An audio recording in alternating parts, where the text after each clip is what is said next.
People take a walk in the Western Australian bush, and in Australia there are lots of things to look out for.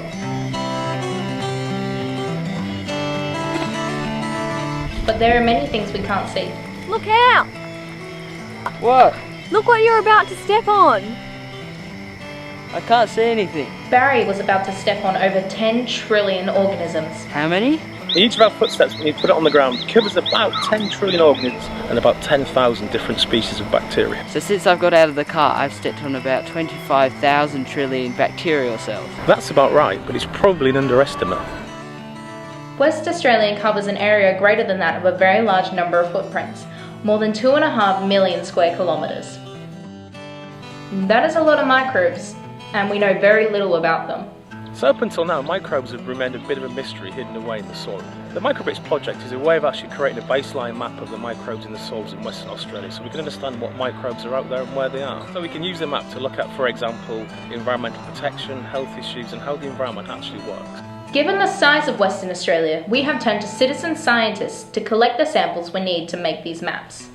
A citizen scientist is someone like you, someone who can dig a hole, put soil in a plastic bag, write some things down, and use the postal service. What? We can't text? You don't need special science skills or a white coat, just a willingness to stop somewhere, take a few minutes to collect the sample and send it in. When it gets to the lab, the MicroBlitz team will sequence the DNA in your sample and use the data to create a profile of Western Australia. So here is what you do. Visit the MicroBlitz website and register as a MicroBlitzer. We will send you out a sampling kit. Included is a set of sample bags and instructions, a log sheet and a prepaid postal satchel.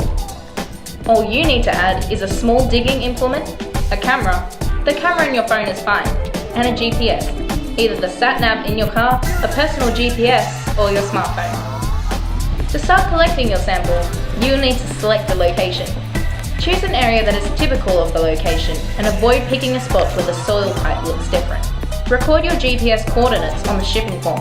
If you don't have a GPS, you can write down a description of where you are on the shipping form. Stretch out your string and peg quadrant and peg it down. Take a photograph of the quadrant from above. We would like you to email this picture to us when you get back home. Clear any plants or rocks from the middle of your sample area. You will need a space about the size of a small dinner plate.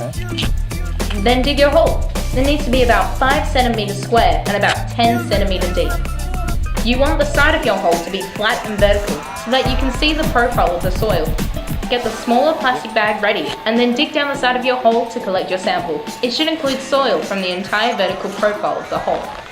Place the soil in the small bag and scrunch up the sample for 15 to 20 seconds to mix the sample thoroughly. Now you need the 2 vials that came in your kit.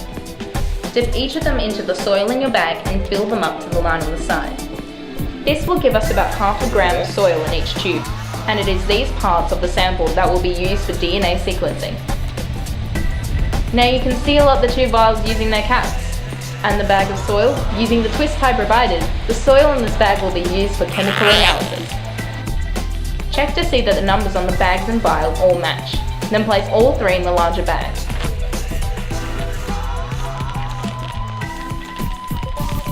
Then seal up the bag with the other twist tie.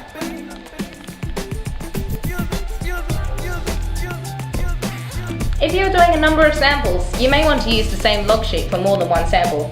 That is fine. Just remember to send it in with one of the bags.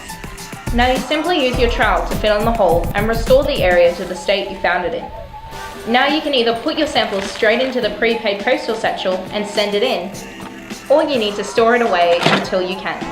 The sample is best stored in a freezer. If you don't have a freezer, then a fridge would be the next best thing. The cold will halt any additional growth of microbes and ensure the soil remains in prime condition for analysis.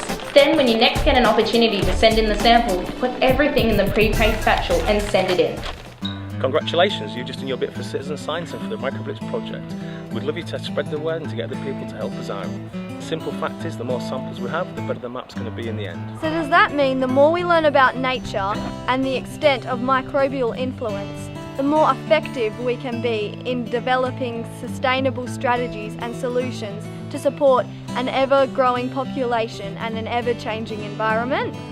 Yes, that's exactly what we're trying to achieve with MicroBlitz. Doing the MicroBlitz sampling is really easy, and yeah, all you have to do is just dig a hole, shake up the sand, put the sand in a plastic bag and send it off. It's not that hard really, all it is really doing some digging and putting some dirt in a plastic bag, and it's really fun. We would stop every 50 kilometres or so and collect samples, and it would allow us to see all parts of Western Australia that we would normally just drive past at 100 kilometres an hour. It doesn't really take much since it's just along the way to our destination, and it's a big help to the people. It's worthwhile because you get to help and give back to the community. Thanks for being a part of MicroBlitz and helping us to dig a little and discover a lot.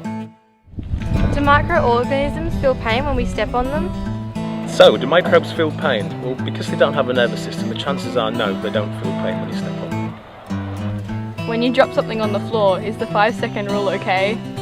Okay, the 5-second rule. Well, you need lots of microbes inside your body and you get them from the outside in the environment as well. So the chances are if you drop something and the 5-second rule is yes, it's okay to pick up and eat it. What is the best microorganism? So what's the best microbe? Well, after doing MicroBlitz, I think you'll find that all microbes are pretty great.